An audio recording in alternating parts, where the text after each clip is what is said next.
শহরের এক বিখ্যাত ডেন্টিস্ট যার অ্যাপয়েন্টমেন্ট পাওয়ার জন্য চেম্বারের বাইরে প্রতিদিন লাইন লেগে যায়। কিন্তু সে যখন ক্লিনিকের বাইরে বের হয় সেই সব মানুষই তার থেকে দূরে সরে যায়। একদমই শূন্যতায় ভরা তার জীবন, কারণ তার অতীতের একটা ঘটনার জন্য সবাই তাকে পাগল মনে করে। হঠাৎই তার জীবনে ভালোবাসার প্রদীপ নিয়ে আসে ইনোসেন্ট চেহারার মিষ্টি একটা মেয়ে। কিন্তু কাহিনীতে টুইস্ট তখনই আসে যখন এই ডেন্টিস্ট তার প্রথম ডেটেই মেয়েটার দাঁতগুলো যায়। সত্যি কি এই ডেন্টিস্ট পাগল, নাকি এমন কোনো সত্য আছে যা কেউই জানে না? তার আসল সত্য শুধুমাত্র তার প্রিয় বন্ধু এই কচ্ছপটাই জানে। যেভাবে এই সত্য মিথ্যার খেলা একটা ভয়ানক প্রতিশোধের গল্পে পরিণত হবে সেটা আপনার মাথায় নষ্ট করে দিবে। মুভির ক্লাইম্যাক্স দেখার পর একটা গ্যারান্টি দিচ্ছি, ভালোবাসা নামক শব্দটা আপনি আপনার ডিকশনারি থেকেই বাদ দিয়ে দিবেন। এমনই এক রহস্যময় ডেন্টিস্টের কাহিনী নিয়ে আজ এক্সপ্লেইন করব 2022 সালে রিলিজ হওয়া ফ্রেডি।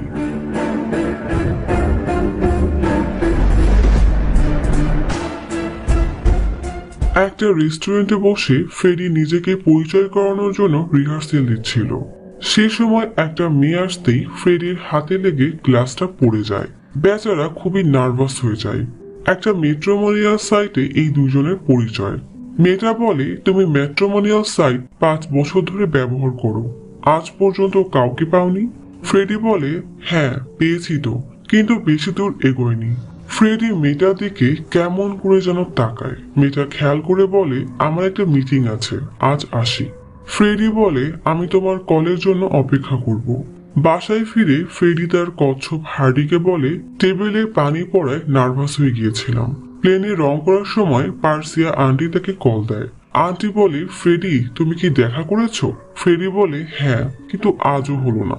আন্টি বলে, তুমি আর এখন বাচ্চা না, প্লেনে রং করা বাদ দিয়ে ঘুমাতে যাও। পরের দিন ক্লিনিকে ফ্রেডি রুগী দেখছিল। সে পেশায় একজন ডেন্টিস্ট। রাতে আননোন নাম্বার থেকে ফ্রেডির ফোনে কল আসে। অপর পাশ থেকে একটা মেয়ে বলে, আমি আপনার প্রোফাইল দেখেছি, আপনার প্রোফাইলটা আমার পছন্দ হয়েছে। ফ্রেডি বলে, আমরা কি কাল দেখা করতে পারি? মেয়েটা বলে, শিওর, আপনার সাথে দেখা হলে আমার ভালো লাগবে। ফ্রেডি অনেক ইমোশনাল হয়ে বলে, তাহলে কাল ব্লু ক্যাফেতে দেখা করি। ফ্রেডি আজও নিজেকে প্রেজেন্ট করার জন্য রিহার্সেল দিচ্ছিল। বেশ খানিকটা সময় পার হয়ে যায়, সেই মেয়েটা আসে না। ওয়েটার নিজেদের মাঝেই বলা বলি করে, কই মেয়েটা তো আসলো না। ভেতর থেকে শেফ বলে, কতদিন থেকে চেষ্টা করছে? ওয়েটার বলে, আমি তো 3 বছর থেকে দেখছি। এই কথা শুনে ক্যাফের শেফ লুকিয়ে ফ্রেডির একটা ছবি তোলে। সেই মেয়েটা না আসলে ফ্রেডি মন খারাপ করে। পাশের টেবিলের সবাই ফ্রেডিকে নিয়ে মজা করে। বাসায় এসে মন খারাপ করে বসে থেকে নিজেই নিজেকে সান্ত্বনা দেয়, আমার সোলমেটকে একদিন অবশ্যই পেয়ে যাব। ফ্রেডি পরের দিন একটি বিয়ের দাওয়াতে যায়। আন্টি বলে, ফ্রেডি ছোটবেলায় তোর অনেক লজ্জা ছিল, ভেবেছিলাম বড় হয়ে লজ্জা কমে যাবে, দিন দিন তো আরো বাড়ছে। তখনই আন্টি বলে, ওই দেখ নীল শাড়ি পরা মেয়েটা কত সুন্দর, সে তোর দিকে তাকিয়ে হেসেছে। মেয়েটা একা আছে, যা কথা বল। ফ্রেডি মেয়েটার দিকে এগিয়ে যায়। তার হার্টবিট আমি স্পষ্ট শুনতে পাচ্ছি, আপনারা পাচ্ছেন নিশ্চয়ই। ফ্রেডি তাকে বলে, আপনি কি আমার দিকে তাকিয়ে হাসলেন? মেয়েটার নাম কায়নাজ। সে বলে, কই তাকায়নি তো। ফ্রেডি বলে, ওই যে আন্টির পাশে আমি বসেছিলাম, তখনই সেখানে একটা লোক আসে। লোকটা বলে, কি হচ্ছে এখানে? কায়নাজ জানায়, না কিছু না। লোকটার নাম রুস্তম। ফ্রেডিকে বলে, তুমি আমার স্ত্রীর সাথে কি কথা বলছো? ফ্লার্ট করছিস? কায়নাজকে বলে, তোকে 2 মিনিটের জন্য রেখে গেলাম আর তোর প্রেম শুরু হয়ে গেল। ফ্রেডি বলে, স্যার তার তো কোনো দোষ নেই। রুস্তম ফ্রেডিকে এক ধাক্কা দিয়ে ফেলে দেয়, তারপর কায়নাজকে নিয়ে চলে যায়। ফ্রেডি উঠে এসে আন্টিকে বলে, আপনি মিথ্যা বলেছেন তাই না? আন্টি বলে, মিথ্যা না বললে কি তুই কথা বলতে যেতি? পরের দিন ফ্রেডির ক্লিনিকে কায়নাজ আসে। কায়নাজকে দেখে ফ্রেডি চমকে ওঠে। কায়নাজ বলে, আমার ফ্রেন্ড আপনাকে রিকমেন্ড করেছে, আমার মাড়ির দাঁতগুলো তুলে ফেলতে হবে। ফ্রেডি কায়নাজকে বসতে বলে। কায়নাজ বলে, কালকের জন্য সরি, আমার হাজবেন্ড ড্রিঙ্কস করে অনেক অ্যাগ্রেসিভ হয়ে যায়। ফ্রেডি কায়নাজের দাঁত দেখে বলে, যত দ্রুত সম্ভব উপড়ে ফেলতে হবে, আজ এক্সরে করে কাল তুলে ফেলতে হবে। কায়নাজ সেখানে একজনের ছবি দেখে বলে, রুবি জিনওয়ালা? ফ্রেডি বলে, হ্যাঁ আমার মা, আপনি চেনেন? কায়নাজ বলে, হ্যাঁ ওনাকে দেখে ইন্সপায়ার্ড হয়ে চেলো বাজানো শিখেছি। চেলো হচ্ছে ভায়োলিনের মতো দেখতে কিন্তু আকারে বড়। ফ্রেডি জিজ্ঞেস করে, আপনি বাজাতে পারেন? কাইনাস যাবার সময় বলে, বিয়ের পর আর বাজাই না। ফ্রেডি বাসায় ফিরে কাইনাসকে তার স্ত্রী হিসাবে কল্পনা করে, তাকে নিয়ে সুখের একটা পরিবারের কথা ভাবে। পরের দিন ক্লিনিকে গিয়ে সে কাইনাজের জন্য অপেক্ষা করতে থাকে। কাইনাজ আসতেই ফ্রেডি বলে, আমি এক্স-রে দেখেছি, দাঁত আজই তুলে ফেলতে হবে। কাইনাজ বলে, ব্যথা লাগবে? ফ্রেডি জবাব দেয়, না, অবাস করে নিব, কিছুটা সেন্সলেস হয়ে যাবেন। কাইনাজকে অবাস করে বেডে শুইয়ে দেয়। তারপর অ্যাসিস্ট্যান্ট ডাক্তারকে বলে, আপনি চা খেয়ে আসেন। সে বাইরে গেলে ফ্রেডি ধীরে ধীরে কাইনাজের দিকে এগিয়ে আসে। কাইনাজের ওড়নাটা ঠিক করে দিয়ে আর একটু কাছে এসে চোখ বন্ধ করে বলে, আই লাভ ইউ। দাঁত তোলা শেষে ফ্রেডি কাইনাসকে জিজ্ঞেস করে কিছুতে তার অ্যালার্জি আছে কিনা। কাইনাস জানায় সোডিয়াম সালফেটে তার মারাত্মক অ্যালার্জি রিয়াকশন হয়। ফ্রেডি বলে, ও ডিশওয়াশিং লিকুইডস? কাইনাস বলে, হ্যাঁ, গ্লোভস পরে ডিশওয়াশ করি। এরপর প্রেসক্রিপশন দিয়ে বলে, কাল চেক আপের জন্য চলে আসবেন। বাসায় ফিরে রুস্তম বলে, এতক্ষণ কোথায় ছিলি? কাইনাস জবাব দেয়, ডেন্টিস্টের কাছে গিয়েছিলাম। রুস্তম বলে, আমি এখানে ক্ষুধায় মরছি আর তুই বন্ধুদের সাথে পার্টি করে বেড়াচ্ছিস, খাবার দে। ফ্রেডি মেডিকেল ফাইল থেকে কাইনাজের বাসার ঠিকানা নেয়। কাইনাজের বাসার সামনে আসে, তারপর গাড়িতে বসে বাসার সামনে অপেক্ষা করে। কাইনাজ বলে, আমি ডাক্তারের কাছে গিয়েছিলাম, তাই খাবার বানাতে পারিনি। রুস্তম একটা চর দিয়ে বলে, এখন রান্নাটাও কি আমাকেই করতে হবে? কাইনাজকে মারতে মারতে জানালার কাছে আসে। ফ্রেডির জানালায় নজর গেলে কাইনাজকে মারতে দেখে সে ছটফট করতে থাকে। গাড়ি থেকে নেমে বাসার ভেতরে যাবার জন্য কিছু দূরে গিয়ে কি ভেবে আবার ফিরে আসে। রাতে ফ্রেডি একটা দুঃস্বপ্ন দেখে, তার বাবা তার মাকে গুলি করে নিজেও সুইসাইড করে। ফ্রেডির জামায় রক্ত লাগলে ফ্রেডি সেটা মুছতে থাকে। এমন গল্পের কারণটা আমরা গল্পের মাঝে জেনে যাব। পরের দিন কাইনাজের অ্যাপয়েন্টমেন্ট সকাল 10:30টায়, কিন্তু 12:30 বাজলেও সে আসে না। ফ্রেডি কাইনাজকে কল দিয়ে বলে, আমি আপনার ডাক্তার ফ্রেডি, আজ চেক আপের জন্য আসলেন না যে? কাইনাস জানায় সে আর ক্লিনিকে যেতে পারবে না। ফ্রেডি বলে, তাহলে আমি বাসায় আসি, না হয় আশেপাশে কোথাও দেখা করি। আপনার চেক আপটা খুব জরুরি, না হলে ইনফেকশন ছড়িয়ে যেতে পারে। পাশের পার্কে ফ্রেডি অপেক্ষা করছিল। কাইনাস আসলে দেখা যায় তার চেহারায় আঘাতের চিহ্ন। ফ্রেডি জিজ্ঞেস করে, কি হয়েছে? কাইনাসের চোখ থেকে পানি বেয়ে পড়ে। ফ্রেডি বলে, তোমার হাজবেন্ড তোমাকে মারে কেন? কাইনাস জবাব দেয়, আমার বন্ধুদের সাথে আড্ডা দেওয়াটা ওর পছন্দ করে না। ফ্রেডি বলে, কি করে ও? কাইনা জবাব দেয়, ওর একটা রেস্টুরেন্ট আছে, লাইট পার্সিয়া। ফ্রেডি বলে, ওই রেস্টুরেন্ট থেকে তো আমি খাবার অর্ডার করি, এখন থেকে আর করবো না। ফ্রেডির এই ছেলে মানুষই কাইনার ভালো লাগে। ফ্রেডি শপিং এ যায়, নতুন জামা, জুতা, চশমা কেনে। প্রেমে পড়লে যা হয় আর কি, নিজেকে সুন্দর দেখাতে হবে তো। ফ্রেডি রাতে আবার কাইনার বাসার সামনে গিয়ে অপেক্ষা করতে থাকে। রুস্তম বাসা থেকে বের হয় জগিং এর জন্য। ফ্রেডি কাইনাসকে কল দেয়। ফ্রেডি কি করবে ভেবে পায় না। সে বলে, আসি, আর কল দিব না। কাইনাস বলে, আপনি কল দিতে পারেন, কিন্তু রাতে কল না দিলেই ভালো হয়, আমার স্বামী বাসায় থাকে। পরের দিন তারা একটা রেস্টুরেন্টে দেখা করে। ফ্রেডি তাকে একটা বই দেয়, ভয়কে জয় করার বই। এরপর আর কি, রোমান্টিক গান, চ্যাটিং, ডেটিং, আর ধীরে ধীরে তাদের সম্পর্ক গভীর হতে থাকে। ফ্রেডি জিজ্ঞেস করে, ওকে ছেড়ে দাও না কেন? কাইনাস বলে, ও আমাকে মেরে ফেলবে। একদিন মুভি দেখতে গিয়ে ফ্রেডি কাইনাসের গালে কিস করে। কাইনাস কেন জানি হল থেকে বের হয়ে যায়। হলের বাইরে গিয়ে কাইনাসকে কল দিলে সে রিসিভ করে না। বেশ কয়েকদিন কাইনাজের কোনো খোঁজ খবর নেই। ফ্রেডি কাইনাজের বাসায় গিয়ে পাগলের মতো বেল চাপতে থাকে। কাইনাজ দরজা খুলে দেখা যায় তার চেহারাটা ভূতের মতো হয়ে গেছে। রুস্তম তাকে অনেক মেরেছে। ফ্রেডিকে দেখে কাইনাজ জড়িয়ে ধরে কাঁদতে থাকে। কাইনাজ বলে, তুমি যাও, রুস্তম বাসায় আসলে আমাদের দুজনকেই মেরে ফেলবে। কাইনাজ বলে, আমি সিঙ্গেল থাকলে তোমাকে বিয়ে করতাম, কিন্তু এখন আমার হাজবেন্ড আছে, আমি জানি না এসব থেকে কিভাবে বের হব। বলেই সে কাঁদতে থাকে।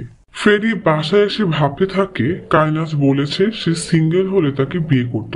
সেই সময় পার্সিয়া আন্টি ফ্রেডিকে কল দিয়ে বলে, তোরা বিয়ে করবি কবে? ফ্রেডি কিছু একটা ভেবে বলে, সামনের মাসে। পরের দিন ফ্রেডি কাইনাজকে পার্কে আসতে বলে। ফ্রেডি বলে, আমি জানি কিভাবে এর ভেতর থেকে বের হতে হবে। কাইনাস জিজ্ঞেস করে, কিভাবে? ফ্রেডি বলে, রুস্তমকে সরিয়ে ফেলতে হবে। কাইনাস আশ্চর্য হয়ে বলে, তুমি পাগল হয়ে গেছো? আমি এমনটা করতে পারবো না। ফ্রেডি বলে, তোমাকে কিছুই করতে হবে না, যা করার আমি করব। কাইনাস রাজি না হলে বলে, তোমার কাছে আর কোনো সমাধান আছে? কাইনাস বলে, ভয় করছে। ফ্রেডি সান্ত্বনা দিয়ে বলে, সব ঠিক হয়ে যাবে। কাইনাসকে জড়িয়ে ধরে বলে, 7 দিন, no call, no message, no meeting, আমি সব ঠিক করে দিব। ফাইনালি ফ্রেডির একটা নিজের সংসার হবে, তার নিজের একটা মানুষ হবে। ফ্রেডি এসব ভেবেই অনেক খুশি। ফ্রেডি রুস্তমকে ফলো করা শুরু করে। সে দেখে রুস্তম যে রাস্তায় জগিং এ যায়, সেখানে রাস্তার পাশে এক ভিখারি ঘুমিয়ে থাকে, আর রাস্তাটা অনেক নীরব। ফ্রেডি বাবার বন্দুক বের করে, আর সেই ভিক্ষুকটি নেই। ফ্রেডি গাড়ি নিয়ে রুস্তমের পিছু পিছু যায়, তার হাতে বন্দুক। কিভাবে গুলি করবে এটা ভাবতে ভাবতে এগোতে থাকে। গাড়ি রুস্তমের কাছে পৌঁছে যায়, আর গাড়ির সাথে ধাক্কা খেয়ে রুস্তম রাস্তায় পড়ে যায়। ঘটনার আকস্মিকতায় ফ্রেডি ভড়কে যায়। সে লুকিং গ্লাস দিয়ে দেখে রুস্তম তখনও জীবিত। সে গাড়ি ব্যাকওয়ার্ডে নিয়ে আরেকবার চাপ দেয়, আবার গাড়ির সামনে গিয়ে আরেকবার চাপ দেয়। তার আর বন্দুকের ব্যবহার করা লাগেনি।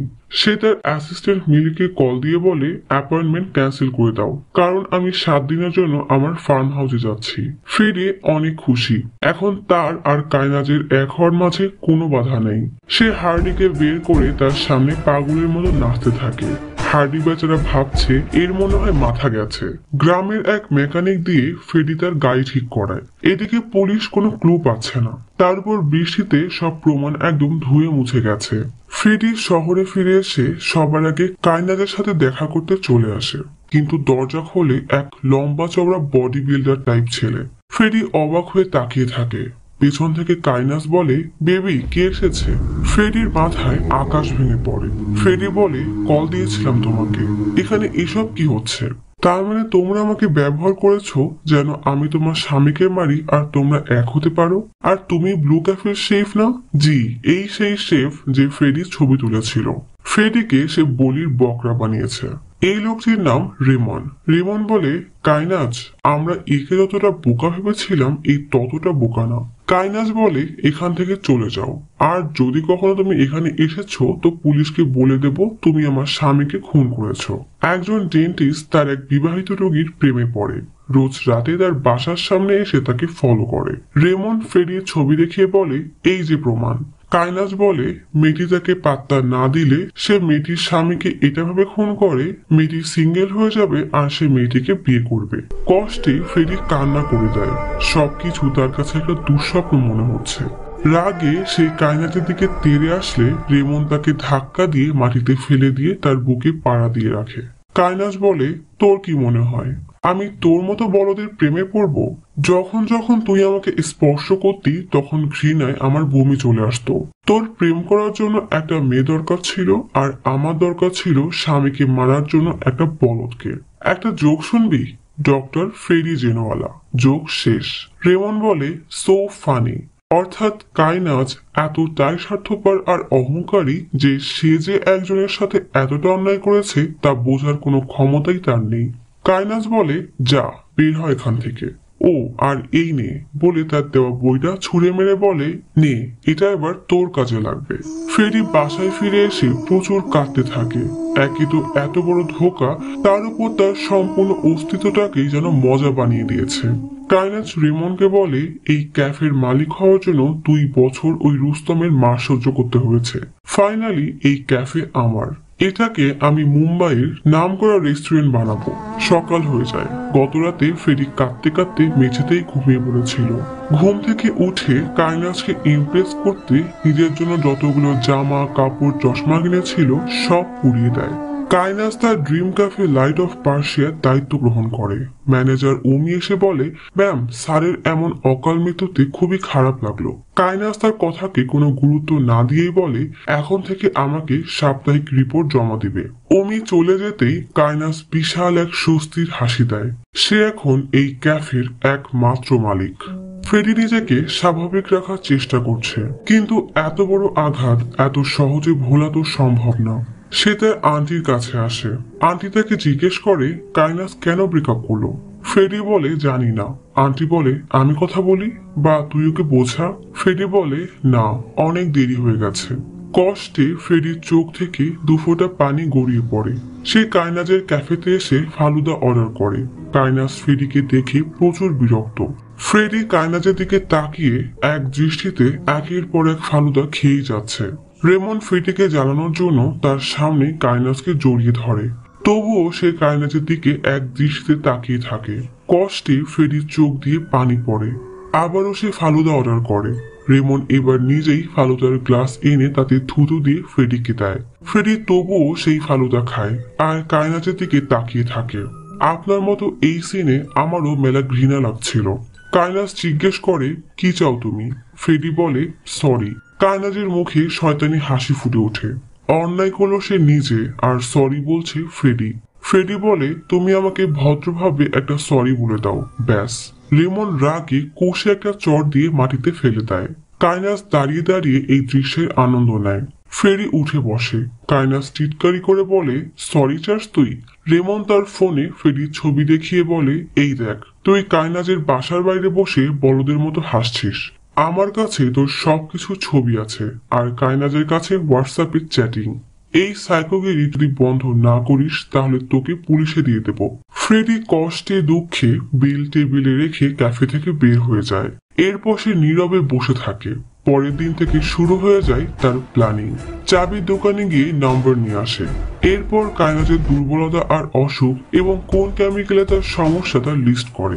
কায়নাজ এবং রিমন বাসা থেকে বের হতেই ফ্রেডি সেই চাবির দোকানদারকে কল দিয়ে দরজার লক দেখিয়ে চাবি বানিয়ে দরজা খোলে। বাসায় ঢুকে ফ্রিজে রাখা ডালে ঘুমের ওষুধের গুঁড়া মিশিয়ে দেয়। কায়নাজের অ্যালার্জির ওষুধ নিয়ে নেয়। আর যেহেতু ডিশওয়াশিং জেলে কায়নাজের অ্যালার্জি, তাই সে ডিশওয়াশিং লিকুইড কায়নাজের ফেস ওয়াশে মিশিয়ে দেয়। এরপর সে রিমনের ল্যাপটপ নিয়ে কিছু করতে যাবে, তখনই কায়নাজ এবং রিমন ফিরে আসে। ফ্রেডি তাড়াতাড়ি লুকিয়ে পড়ে। কায়নাজ ফ্রেশ হতে যায় আর রিমন খাবার গরম করতে যায়। খাবার টেবিলে রেখে রেমন কায়নাজের কাছে গিয়ে রোম্যান্স শুরু করে দিলে রাগে ফ্রেডি বাকি ওষুধটুকু ডালে মিশিয়ে দিয়ে বের হয়ে যায়। কায়নাজ বলে, বেচারা ফ্রেডিকে এমন ছেঁকা দিলাম, এটা তো শিওর যে এত জলদি ও আর কারো প্রেমে পড়বে না। এই কথায় দুইজন খুবই মজা পায়। তারা জোরে জোরে হাসে। ফ্রেডি তাদের এই টিটকারি দরজার বাইরে থেকে শুনতে পায়। রাতে ওষুধের ইফেক্টে দুজনে বিভোর ঘুমে মগ্ন। ফ্রেডি তাদের বাসায় আসে। কায়নাজের পাশে বসে। কায়নাজের সারা মুখে অ্যালার্জি। কায়নাজের ফোন নিয়ে চোখ স্ক্যান করে ফোনের লক খুলে ফোনে একটা মেসেজ লেখে। এরপর যায় রেমনের কাছে। রেমনের পাশে বসেই তাকে কষে একটা চড় মারে। রেমনের ফিঙ্গারপ্রিন্ট নিয়ে ফোনের লক খুলে ফ্রেডির সব ছবি ডিলিট করে দেয়। ডিলিট করতে করতেই আরেকটা চড় বসিয়ে দেয়। রেমনের গাড়ির চাবি নিয়ে গাড়ির লক খোলে। আনলক হওয়ার শব্দে নিজেই কেঁপে ওঠে।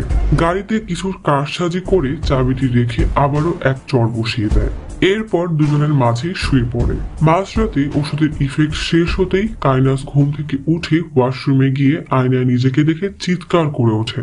রেমন ঘুম থেকে চমকে ওঠে। অ্যান্টি অ্যালার্জির ওষুধ না পেয়ে দুজন তাড়াতাড়ি ডক্টরের কাছে যাওয়ার জন্য বের হয়। কায়নাজ বলে, তাড়াতাড়ি গাড়ি চালাও। রেমন দেখে গাড়ির ব্রেক কাজ করছে না। অনেক কষ্টে সে গাড়ি কন্ট্রোল করার চেষ্টা করে। শেষে কনস্ট্রাকশনের কাজ চলছে এমন এক জায়গায় এসে ড্রামের সাথে বাড়ি খেয়ে গাড়ি থেমে যায়। ফ্রেডি হার্ডিকে বলে, ওদের আমাকে সরি বলা উচিত ছিল। ডক্টর জানায় তাদের ভাগ্য ভালো, অ্যাক্সিডেন্টে তাদের কোনো ইন্টারনাল ইনজুরি হয়নি। কায়নাজ রেমনকে ঝাড়ি দেয়, সে এমন কিভাবে করলো? রেমন বলে, ব্রেক ফেল হয়েছে, আমি কি করব? কায়নাজ রেমনের উপর প্রচুর রাগ। রেমন মেকানিককে গাড়ি দেখালে জানতে পারে ব্রেক ফুয়েলের ক্যান ফাঁকা ছিল। কায়নাজ রেগে গিয়ে বলে, তুমি গাড়ি ড্রাইভের আগে চেক করতে পারোনি? তোমার জন্য মরার পর থেকে ফিরে এসেছি। রাগে সে অন্য রুমে চলে যায়। কায়নাজের ফোনে কল আসে। কল রিসিভ করে ফোন রাখার সাথে সাথে সে চিৎকার করে ওঠে। কায়নাজ জানায় ফুড সেফটি অথরিটি থেকে রেস্টুরেন্ট বন্ধ করে দিচ্ছে। রেমন জিজ্ঞেস করে, কেন? কায়নাজ বলে, কোন একটা কাস্টমার খাবারে তেলাপোকা পেয়েছে, সে ছবি তুলে সেটা জোম্যাটো রিভিউতে পোস্ট করেছে। সাথে সাথে ছবিটি ভাইরাল হয়ে গেছে। কায়নাজ এবং রেমন বের হয়ে যেতেই ফ্রেডি তাদের বাসায় ঢোকে। রেমনের ল্যাপটপে কিছু একটা কারসাজি করে বের হয়ে যায়। কায়নাজ প্রচুর চিন্তিত। তার স্বপ্ন রেস্টুরেন্টের মালিক হওয়া। এতদিন পর সেই সুযোগ পেয়েও সব হারাতে হচ্ছে দেখে সে দিশেহারা হয়ে যায়। ঠিক তখন তার ফোনে নোটিফিকেশন আসে। চেক করলে দেখা যায় রেমন তার আইডি দিয়ে কাইনাসকে নিয়ে খুব বাজে একটা পোস্ট করেছে। সে রেমনের দিকে তেড়ে আসে। রেমন তাকে বোঝানোর চেষ্টা করে সে এমন করেনি। সবকিছু ভাবার পর কাইনাস বুঝে যায় এই সবকিছু ফ্রেডির কাজ। সে ফ্রেডির ছবি ওয়েটারকে দেখিয়ে বলে যে কমপ্লেন করেছে এটাই সে কাস্টমার, তাই না? ওয়েটার জানায় না ম্যাম, সে কালো টুপি পরা ছিল, চেহারা দেখতে পারেনি। কাইনাস আর রেমন রাগে ফেটে পড়ে। তারা ফ্রেডির বাসায় আসে। নিচে কাইনাস এবং রেমনকে দেখে ফ্রেডি কাউকে কল দেয়। সে ফুল প্রিপারেশন নিয়ে দরজা খুলে তাদের জন্য অপেক্ষা করছে। কাইনাস এবং রেমন আসলেই ফ্রেডি বলে আমি তোমাদের জন্যই অপেক্ষা করছিলাম। সরি বলতে এসেছো, তাই না? রেমন বলে কিসের সরি? সে ফ্রেডিকে ইচ্ছা মতো মারতে থাকে। কাইনাস পাশে থেকে ইন্ধন যোগায়, মারো, আরো মারো, আরো মারো এই বলদটাকে। রেমন ফ্রেডিকে একের পর এক ঘুষি দিতেই থাকে। কাইনাস বলে তুই আমাদের সাথে পাঙ্গা নিবি? তোকে বলেছিলাম না তুই আমাদের থেকে দূরে থাকবি? মারতে মারতে বেচারার মুখ থেকে রক্তই বের করে দেয়। হঠাৎ ফ্রেডির দরজায় কেউ টোকা দেয়। কাইনাস দেখে পুলিশ। সে প্রথমে ঘাবড়ে গেল, পরে বলে পুলিশকে সব সত্য বলবো বলেই দরজা খুলে দেয়। পুলিশ বলে আপনি রুস্তমের স্ত্রী না? এখানে কি করছেন? হচ্ছেটা কি এখানে? কাইনাস এবার নেকা কান্না শুরু করে বলে স্যার, এই লোকটা আমার স্বামীকে মেরেছে। পুলিশ কিছুটা অবাক হয়ে বলে এই ডক্টর আপনার স্বামীকে মেরেছে? কাইনাস বলে হ্যাঁ স্যার। পুলিশ জিজ্ঞেস করে আপনি এতটা নিশ্চিত হলেন কিভাবে? কাইনাস বলে স্যার একেই জিজ্ঞেস করেন, বলেছিল আমাকে নাকি ভালোবাসে। সকাল থেকে সন্ধ্যা পর্যন্ত আমার বাসার সামনে গাড়ি পার্ক করে বসে থাকতো, সারাক্ষণ আমার উপর নজর রাখতো। যখন আমি ওকে পাত্তা দেইনি তখন ও আমার স্বামীকে মেরে ফেলে। আমাকেও হুমকি দিয়েছিল আমি কাউকে কিছু বললে আমাকেও খুন করবে। তার অত্যাচার তবুও থামেনি। আমার বাসায় ঢুকে আমার ফেস ওয়াশে ডিশ ওয়াশিং লিকুইড ঢেলে দিয়েছে। ও জানতো ডিশ ওয়াশিং জেলে আমার অ্যালার্জি। আমার অ্যান্টি অ্যালার্জির ওষুধও সরিয়ে দিয়েছে। অ্যালার্জির কারণে আমার মৃত্যু হতে পারত। শুধু কি তাই, আমার বন্ধুর গাড়ির ব্রেক ফেল করে রেখেছিল যাতে আমাদের গাড়ির অ্যাক্সিডেন্ট হয়। এসব করেও ওর শান্তি হয়নি। আজ রেমনের ল্যাপটপ হ্যাক করে ফেস টাইমে ছবি দিয়ে আমাকে অপমান করেছে। আমার রেস্টুরেন্টে গিয়ে খাবারের তেলাপোকা দিয়ে ছবি তুলে সেটা জোম্যাটোতে পোস্ট করে যেন আমার রেস্টুরেন্ট বন্ধ হয়ে যায়। পুলিশ বলে তা সে যে এত কিছু করছে তার কোনো প্রমাণ তো নিশ্চয়ই আছে। কাইনাস এবং রেমন বলে হ্যাঁ স্যার আছে তো। এবার দুইজনই তাদের ফোন চেক করে দেখে সেখানে কিছুই নেই। পুলিশ বলে ও তাহলে হয়তো আপনারা যখন ঘুমাচ্ছিলেন তখন ডক্টর সাহেব আপনাদের বাসায় গিয়ে সব ডিলিট করে দিয়েছে, তাই না? কাইনাস আর রেমন বলে হ্যাঁ স্যার তাই হয়েছে। পুলিশ বলে এই এলাকার এক সম্মানিত ব্যক্তির নামে বাজে কথা বলছেন। রেমন বলে স্যার ও অভিনয় করছে। পুলিশ রেমনকে ঝাড়ি দিয়ে থামিয়ে দেয়। পুলিশ ফ্রেডিকে বলে স্যার আপনি চাইলে এদের বিরুদ্ধে মামলা করতে পারেন। আপনার প্রতিবেশী আমাদেরকে কমপ্লেন করেছিল আপনাকে কেউ মারছে, তাই আমরা এসেছি। ফ্রেডি কোনো মামলা করতে চায় না। পুলিশ অফিসার বলে এরা যদি আপনাকে আবারও বিরক্ত করে তাহলে ভয় না পেয়ে আমাকে অবশ্যই কল দিবেন। পুলিশ অফিসার কাইনাস এবং রেমন চলে যেতেই ফ্রেডি তার রক্ত মাখানো দাঁত দিয়ে বিজয়ের হাসি হাসে। কাইনাস কয়লার মতো জ্বলছে। সে রেমনকে বলে ওর ঘর ভেঙে ফেলো, ওর ক্লিনিক জ্বালিয়ে দাও, যা খুশি করো, কিন্তু ওর ক্ষতি করো। রেমন বলে এখন কিছু করলে পুলিশ আমাদেরকে সন্দেহ করবে। কাইনাস বলে নিজেকে পুরুষ দাবি করো না, প্রমাণ করো এবার। এরপরেই কাইনাস বলে I have an idea. Freddy তার পারিসা আন্টির সাথে হাঁটছিল। ফ্রেডিকে আন্টি জিজ্ঞেস করে মুখে এত আঘাতের কারণ কি? সে জানায় পড়ে গেছিলাম। ফ্রেডি জিজ্ঞেস করে একটা কথা বলবে? পার্সিয়া বলে না, তুই সেই একই জিনিস নিয়ে কেন আটকে আছিস? ফ্রেডি বলে মায়ের কি সত্যিই কারোর সাথে সম্পর্ক ছিল? অ্যাঞ্জেলা বলে তুই তো জানিস, তাহলে আবার আমাকে কেন জিজ্ঞেস করছিস? ফ্রেডি বলে এই ভরসায় যেন তুমি বলো সব মিথ্যা ছিল। পার্সিয়া বলে না, সব সত্য। তবে তোমার মা তোমাকে তার সাথে নিয়ে যেতে চেয়েছিল, কিন্তু তোমার বাবা নিতে দেয়নি। ফ্রেডি তুমি এমন কিছু দেখেছো যেটা তোমার দেখা উচিত হয়নি। ফ্রেডি বাসায় এসে দেখে তার দরজার সামনে গুলি রাখা। দরজা খুলতেই দেখে ঘরের মধ্যে সব লন্ডভন্ড অবস্থা। ফ্রেডি কাইনাসকে কল দিয়ে বলে তোমার বয়ফ্রেন্ড আমার বাসার সামনে গুলি রেখে গেছে। কাইনাস বলে আমরা কোনো গুলি রাখিনি। ফ্রেডি বলে আমিও তোমাদের বাসায় কোনো সাপ রাখিনি। এবার তো কাইনাস ভয়ে অস্থির। দুজন মিলে সারা ঘরে লাঠি দিয়ে বাড়ি মেরে সাপ খুঁজে। হঠাৎ ড্রয়ারের নিচ থেকে সাপ বের হয়ে আসলে কায়নাজ প্রচুর ভয় পেয়ে যায়। রেমন ভালো করে তাকালে দেখে সাপ না, এটা তো রুস্তমের বিল। ভয়ে তারা বাসা থেকে বের হয়ে হোটেলে থাকতে যায়। হোটেলের রেমো কায়নাজকে বলে, বাসায় কোনো সাপ নেই, আমি ভালো করে চেক করেছি। ফ্রেডি আমাদের সাথে ব্রেইন গেম খেলছে। কায়নাজ বলে, ওয়েট, ফ্রেডি আমাদের গুলির বিষয় বলল, কিন্তু বলে সে ফ্রেডিকে কল দেয়। ফ্রেডি বলে, সাপ পেলে? কায়নাজ বলে, তুমি কখনো কচ্ছপের স্যুপ খেয়েছো? It's delicious. ফ্রেডি তাড়াতাড়ি সারা বাসা তন্ন তন্ন করে খোঁজে, কোথাও তার হার্ডিকে পায় না। ফ্রেডির জীবনে এই একটাই বন্ধু ছিল, আর তাকে ফ্রেডি প্রচুর ভালোবাসতো। ফ্রেডি প্রচুর কান্না করে। সিসিটিভি ফুটেজ চেক করে দেখে ফ্রেডি আর অন্য একজন এসে তার বাসায় ঢুকে হার্ডিকে নিয়ে যাচ্ছে। কায়নাজ রেমনকে বলে, না, এবার ওকে একদম শেষ করে দিতে হবে। রেমন বলে, চিল, ঠান্ডা হও তুমি। কায়নাজ বলে, ওই কচ্ছপ ওর একমাত্র বন্ধু ছিল, যাকে তুমি স্যুপ বানিয়ে দিয়েছ। রেমন বলে, আমি? বুদ্ধি তো তোমার ছিল। কায়নাজ বলে, কে জানে ও এখন কি করবে। ফ্রেডি তার প্রিয় হার্ডির সব জিনিসপত্র একটি বাক্সে রেখে মাটিতে পুঁতে দেয়। ফ্রেডির মাথায় এখন আরো ভয়ানক কিছু ঘুরছে। সে তার ফার্ম হাউসের দারোয়ানকে বলে বাসা পরিষ্কার রাখতে। সে তার কিছু বন্ধু বান্ধব নিয়ে বেড়াতে আসবে। পরিষ্কার করার পর সে যেন এক সপ্তাহে ছুটি নিয়ে নেয়। ফ্রেডি সেই ভিক্ষুকের কাছে আসে। মনে আছে আপনাদের, এটা সেই ভিক্ষুক যে রুস্তম যে রাস্তায় জগিং করতো তার পাশেই ঘুমাতো। ফ্রেডি তাকে টাকা দিয়ে চলে যায়। কায়নাজ এবং রেমন সারা বাসায় সিসিটিভি লাগিয়েছে, নতুন লক লাগিয়েছে আর সাপুরি দিয়ে সারা বাসা চেক করিয়েছে। কায়নাজ বলে, ওকে তো আমি মেরেই ফেলবো। রেমন বলে, ওকে আমি মারবো। সেই ভিক্ষুকটি এসে জানায় কালো হুন্ডা সিটি গাড়ি একটা লোককে জোরে ধাক্কা দিয়ে চলে যায়। সে একটি গাছের আড়ালে দাঁড়িয়ে সব দেখছিল। গাড়ির সম্পূর্ণ নম্বর তো মনে নেই, তবে শেষে ছিল 2054। পুলিশ অফিসার জিজ্ঞেস করে, এতদিন পরে এসে সে এসব কেন বলছে? ভিক্ষুকটি বলে, পুলিশের ঝামেলায় কে পড়তে চায়? তাহলে এখন কেন আসলি? স্যার, সেদিনের পর থেকে বারবার ওই চেহারা চোখের সামনে ভাসছে। আমি শান্তিতে থাকতে চাই। গাড়ির নাম্বার থেকে জানা যায় গাড়িটি ফ্রেডির। পুলিশ পৌঁছে যায় ফ্রেডির চেম্বারে। পুলিশ জিজ্ঞাসাবাদ শুরু করে। 4 আগস্টের দিন রাত 9টার সময় আপনি কোথায় ছিলেন? ফ্রেডি অনেক ইতস্তত হয়ে বলে, বাসায় ছিলাম। ফ্রেডি বলে, আমি জানি আপনারা কেন এসেছেন। রুস্তম বিরিয়ানি মার্ডার কেসের জন্য, তাই না? পুলিশ বলে, একজন সাক্ষী দিয়েছে আপনার গাড়ি দেখেছে। ফ্রেডি বলে, গাড়ি তো আমার ছিল, কিন্তু চালাচ্ছিল অন্য কেউ। ফ্রেডি নাটক করে যে সে প্রচুর ঘাবড়ে গেছে। ফ্রেডি বলে, আমাকে মেরে ফেলবে স্যার। পুলিশ অফিসার তাকে আশ্বস্ত করে পুলিশ তাকে নিরাপত্তা দিবে। ফ্রেডি বলে, এক রাতে আমাকে কায়নাজ কল দিয়ে বলে তার গাড়ি নষ্ট হয়ে গেছে, তাই সে ফ্রেডির গাড়ি নিতে চায়। সে বলেছিল চাবি গাড়ির মধ্যেই রেখে দিতে। সন্ধ্যায় তার বয়ফ্রেন্ড রেমন গাড়ি নিয়ে চলে যায়। 1 ঘন্টা পর গাড়ি ফেরত দিয়ে যায়। পুলিশ অফিসার জিজ্ঞেস করে, Raymond কায়নাজের boyfriend?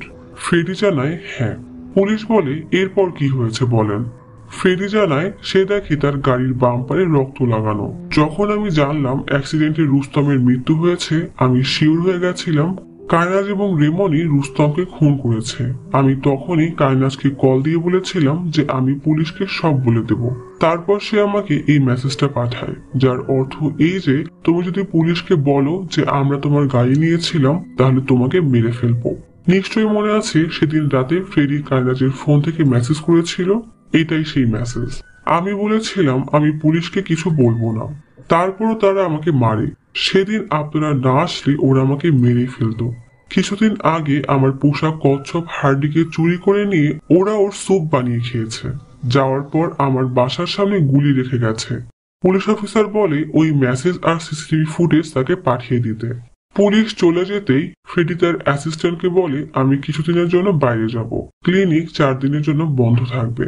Sub inspector Yadav কায়নাজকে call দিয়ে তাকে এবং রিমনকে রুস্তমের মার্ডার কেসে রুটিন ইনভেস্টিগেশনের জন্য থানায় যেতে বলে। কায়নাজ এবং রিমন চিন্তায় পড়ে যায়, পুলিশ তাদের কেন ডাকলো। তখনই ফ্রেডি কল দিয়ে বলে, আমি পুলিশকে বলেছি তুমি আর রিমন আমার গাড়ি নিয়ে রুস্তমকে খুন করেছো। কায়নাজ বলে, পুলিশ কেন তোমার কথা বিশ্বাস করবে? ফ্রেডি বলে, কারণ তুমি মেসেজ দিয়েছিলে যে তোমরা যে আমার গাড়ি নিয়েছিলে এই বিষয়ে পুলিশকে বলে তুমি আমাকে মেরে ফেলবে। কায়নাজ বলে, আমি এমন মেসেজ কখন পাঠালাম? ফ্রেডি বলে, আসলে তুমি না, আমিই পাঠিয়েছিলাম তোমার ফোন থেকে নিজের ফোনে। আর একটা ভিডিও আছে, রেমন আমার বাসার সামনে গুলি রেখেছে, ফোন চেক করো, ভিডিও দিয়েছি। রেমন হার্ডিকে চুরি করে আমার বাসার সামনে গুলি রেখেছে। আইপিসি সেকশন 302, কমপক্ষে 14 বছরের জেল। রেমন জিজ্ঞেস করে, কি চাস তুই? ফ্রেডি বলে, সামনাসামনি এসে সরি বলে দাও, ব্যাস সব হিসাব শেষ করে দিব, না হলে এই ভিডিও আমি পুলিশকে দিয়ে দিব। কায়নাজ বলে, আচ্ছা কোথায় আসতে হবে? ফ্রেডি বলে, আমি ফার্ম হাউস যাচ্ছি, ওখানেই চলে আসো। ওখানে কেউ থাকবে না, আর আমার পাবলিকলি সরিও লাগবে না। তোমাকে লোকেশন পাঠিয়ে দিচ্ছি। আর হ্যাঁ, আসার সময় একটা সুটকেস এনো। রেমন জিজ্ঞেস করে, সুটকেস কেন? ফ্রেডি বলে, ফার্ম হাউস থেকে মায়ের কিছু জিনিস আনা লাগবে, আমি সুটকেস আনতে ভুলে গেছি। রেমন বলে, চলো ওইখানে গিয়ে ওকে শেষ করে দিব। কায়নাজ বলে, হ্যাঁ এটাই ভালো সুযোগ। ফ্রেডি পৌঁছে যায় কার্নাটাজের ফার্ম হাউসে। কিছুক্ষণ পর রেমন এবং কায়নাজ সুটকেস নিয়ে পৌঁছে যায়। ফ্রেডি তাদেরকে ভিতরে নিয়ে যায়। দেখা যায় ফ্রেডির পেছনে বন্দুক রাখা। রেমন এবং কায়নাজকে বসিয়ে ফ্রেডি বন্দুকটা বের করে পাশে রেখে ওয়াইনের বোতল খুলছিল আর বলছিল, হার্ডিকে মেরে তোমরা ভালো কাজ করোনি। বন্দুক দেখে রেমন ঘাবড়ে যায়। কায়নাজ রেমনকে ইশারা দিয়ে চুপ থাকতে বলে। এরপর সে ফ্রেডিকে কথাই ভুলানোর জন্য সরি বলতে বলতে ফ্রেডির কাছে এসে বন্দুকটা নিয়ে নেয়। ফ্রেডি ভয় পেয়ে যায়। কায়নাজ বলে, এই বন্দুক দিয়েই তোমার বাবা তোমার মাকে মেরেছিল, তাই না? এবার কে সরি বলবে? ফ্রেডি বলে, সরি সরি, আমি সরি বলছি। কায়নাজ বলে, না না, তোর তো আমাদের সরি লাগবে। মার্ডার না, এটা তো সুইসাইড। বাপের মতো ছেলেও আত্মহত্যা করবে। বলেই ফ্রেডির মাথায় বন্দুক চেপে ধরে গুলি করে দেয়। কিন্তু বন্দুকে তো কোনো গুলিই নেই। এবার ফ্রেডির আসল চেহারা বের হয়ে আসে। সে হাসতে থাকে, মানে এতক্ষণ সে অভিনয় করছিল। রেমন এসে ফ্রেডির গলা চেপে ধরলে ফ্রেডি তাকে ধাক্কা দিয়ে সরিয়ে দেয়। তার হাতের টর্চের আলো রেমনের চোখে মারে। রেমন বলে, তুই কি আমাদের টর্চ দিয়ে মারবি? রেমন আবার এসে তার গলা চেপে ধরলে ফ্রেডি সেই টর্চ দিয়ে তার ঘাড়ের শক দিতেই রেমন অজ্ঞান হয়ে যায়। এটা কোনো সাধারণ টর্চ না, এটা আসলে শক দেওয়ার মেশিন। কায়নাজ হাতের কাছে ধারালো একটা কাঁচি পেয়ে ফ্রেডির দিকে তেড়ে আসতেই ফ্রেডি তার হাত ধরে উল্টিয়ে ঘাড়ের শক দিয়ে অজ্ঞান করে দেয়। পুলিশ অফিসার জানায় কায়নাজ এবং রেমন দুজনেরই ফোন বন্ধ, তাই পুলিশ তাদের অ্যাপার্টমেন্ট চেক করতে যায়। কায়নাজের জ্ঞান ফিরে দেখে তাকে এবং রেমনকে চেয়ারের সাথে বেঁধে রাখা। ফ্রেডি তার প্রফেশনাল গেটআপ নিয়ে চলে আসে, হাতে একটা বাক্স। বাক্সটি খুলতে খুলতে বলে, আগে তো কোনো রকম অ্যানেস্থেশিয়া ছাড়াই দাঁত খুলতো। মানুষের কত সহ্য শক্তি ছিল, তাই না? তোমরা দুজন ভালোই গেম খেললে। প্রথমে আমাকে বিশ্বাস করলে যে তুমি আমার সাথে আজীবন থাকবে, এরপর আমাকে দিয়ে তোমার স্বামীকে মেরে আমাকেই ফেলে দিলে। যেমন আমরা সুই ব্যবহার করে ফেলে দেই, এরপরও থামনি, আমাকে অপমান করেছো, যা না তাই বলেছো। আমি শুধু একটা সরি চেয়েছিলাম। আমার হার্ডিকে মেরে ফেললে, ওকে জীবিত অবস্থায় কেটেছিলে, তাই না? তুমি পেশেন্ট হিসাবে ভালোই অভিনয় করতে পারো, কিন্তু ভুল ডক্টর চুজ করেছো। কায়নাজ কিছু বলার চেষ্টা করছে দেখে ফ্রেডি তার মুখ থেকে ক্লিপ সরিয়ে দিলে সে বলে, রেমন হার্ডিকে মেরেছে, আমি কিছু করিনি। এই কথা শুনে ফ্রেডি তো রাগে মাথা নষ্ট হওয়ার উপক্রম। কায়নাজের এমন কথা শুনে রেমন গুঙ্গাতে থাকে। দেখলেন কি রকমের পোল্টিবাজ মহিলা। কায়নাজ বলে, আমি জানি তুমি আমাকে এখনো অনেক ভালোবাসো, চলো আমরা আবার সবকিছু নতুন করে শুরু করি। তুমি বলেছিলে না আমরা সোলমেটস? ফ্রেডি বলে, তাহলে তো একটা সুযোগ দেওয়া উচিত। বলে সে ঘরের ভিতরে চলে যায়। পুলিশ কায়নাজের ফ্ল্যাটে সে কাউকে পায় না। ফ্রেডি তার মায়ের চেলো নিয়ে এসে বলে, বলেছিলে না আমার মা থেকে ইন্সপায়ার হয়ে শিখেছো, নাও বাজাও। বলেই বন্দুক হাতে নিয়ে কায়নাজের হাত পা খুলে দেয়। ভালো করে বাজাতে পারলে দুজনকে ছেড়ে দেব। কায়নাজ চেলো বাজাতে পারে না। ফ্রেডি বলে, ও তাহলে এটাও মিথ্যা? আবার সে কায়নাজকে বেঁধে দেয়। কায়নাজ বলে, তুমি তো বলেছিলে আমি ছাড়া তুমি অসম্পূর্ণ। ফ্রেডি বলে, হ্যাঁ বলেছিলাম, আর দেখো আমি এখন তার জন্য কোথায় নেমে গেছি। একমাত্র আমি আমাকে সম্পূর্ণ করতে পারি। কায়নাজ বুঝে যায় তার এসব পাম্পটিতে ফ্রেডি গলবে না, কারণ সে এখন পুরোপুরি বদলে গেছে। ফ্রেডি আবারও কায়নাজকে ক্লিপটি পরিয়ে দেয়। ফ্রেডি রেমনের দিকে ফিরে বলে, সরি স্যার, আপনাকে অনেকক্ষণ অপেক্ষা করতে হলো। রেমন ভয়তে হিসু করে দেয়। ফ্রেডি বলে, তাহলে কথাটি আসলে সত্য যে মহিলারা পুরুষ থেকে বেশি ব্যথা সহ্য করতে পারে? চলো শুরু করা যাক। বলেই রেমনের দাঁত তুলে দেয়। সিন শিফট হয় অন্ধকার এক বনের মধ্যে। ফ্রেডি রেমনের লাশ টানতে টানতে নিয়ে যাচ্ছে। এরপর তাকে লাথি দিয়ে মাটিতে খোঁড়া গর্তে ফেলে দেয়।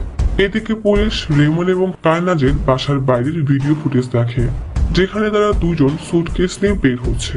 পুলিশ মনে করে তারা ধরা পড়ার ভয়ে শহর ছেড়ে পালিয়েছে। এবার কায়নাজের পালা। কায়নাজ ভয়ে কাঁপছে। ফ্রেডি বলে, দাঁতগুলো তো সুন্দর, কোনো ক্যাভিটিস নাই, কিন্তু তুলে ফেলতে হবে। আর এইবার কোনো অ্যানেস্থেসিয়া লাগবে না, যেমন হার্ডির সাথে করেছিলে। বলে কায়নাজের দাঁত তুলে দেয়। কায়নাজ ব্যথায় চিৎকার করে ওঠে, কিন্তু এই শুনশান জায়গায় কেউ তার চিৎকার শুনতে পারবে না। কায়নাজের সবগুলো দাঁত তোলা শেষ। দৃশ্যটা পুরো গায়ে কাটা দেওয়ার মতো। ব্যথায় যন্ত্রণায় কায়নাজের শরীরে আর কোনো শক্তি নেই। কায়নাজকে কোলে করে নিয়ে এসে কবরে শুইয়ে দেয়। কায়নাজ তার দিকে তাকালে ফ্রেডি বলে, একটা জোক শুনবে? আমি তোমাকে এখনো ভালোবাসি। হায় রে পাগল, সত্যি ভালোবাসা হয়তো এমনই হয়। এতটা অপমান ধোকার পরও ফ্রেডি কায়নাজের জন্য ভালোবাসাটা ধুয়ে মুছে ফেলতে পারেনি। ফ্রেডি একটু একটু করে জীবিত কায়নাজের গায়ে মাটি দিতে থাকে। এভাবেই কায়নাজকে জ্যান্ত কবর দিয়ে তার কবরের উপর শুয়ে পড়ে। ফ্রেডির প্রতিশোধের সমাপ্তির সাথে সাথে আজকের মুভির গল্পটাও শেষ হয়ে যায়। এবার বলি ফ্রেডির এমন হওয়ার কারণ। ফ্রেডির বাবা মা ছিল শহরের নামকরা ব্যক্তিত্ব। ফ্রেডির মা শহরের নামকরা গায়িকা ছিল। সে একটা সম্পর্কে জড়িয়ে পড়ে। ফ্রেডির বাবা যখন সেটা জানতে পারে, তখন সে এত বড় ধোঁকা সইতে না পেরে ফ্রেডির মাকে গুলি করে হত্যা করে এবং নিজেও আত্মহত্যা করে।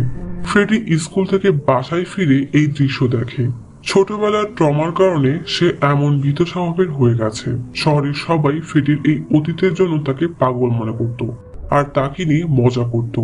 একের পর এক মেয়ের কাছ থেকে প্রত্যাখ্যাত হওয়ার পরও ফ্রেডির বিশ্বাস ছিল একদিন কেউ এসে তার জীবন বদলে দিবে। কায়নাজ আসার পর তার মনে হয় এইবার বুঝি তার স্বপ্ন সত্যি হবে। তাই কায়নাজকে পাওয়ার জন্য সে রুস্তমকে হত্যা করে। যখন কায়নাজ তাকে ধোঁকা দেয় এবং তার সাথে আর সবার মতোই আচরণ করে, সে পুরোপুরি ভেঙে যায়। প্রিয় হার্ডি ছিল তার জীবনের একমাত্র সঙ্গী, যে কখনো ফ্রেডিকে কষ্ট দেয়নি। সেই হার্ডিকে তার কাছ থেকে ছিনিয়ে নেওয়া হলে তার সহ্যের সীমা শেষ হয়ে যায়। আর এই কারণেই সে কায়নাজ এবং রিমনকে নির্মমভাবে হত্যা করে। তো কি শিখলেন? মানুষকে বোকা ভেবে তাকে নিয়ে মজা করার আগে 10 বার ভাবা উচিত। কারণ সহ্যের সীমা ভেঙে গেলে মানুষ থেকে পশুতে রূপান্তরিত হতে মানুষের 2 সেকেন্ডও সময় লাগে না। আজ এখানে চলে যাচ্ছি, কিন্তু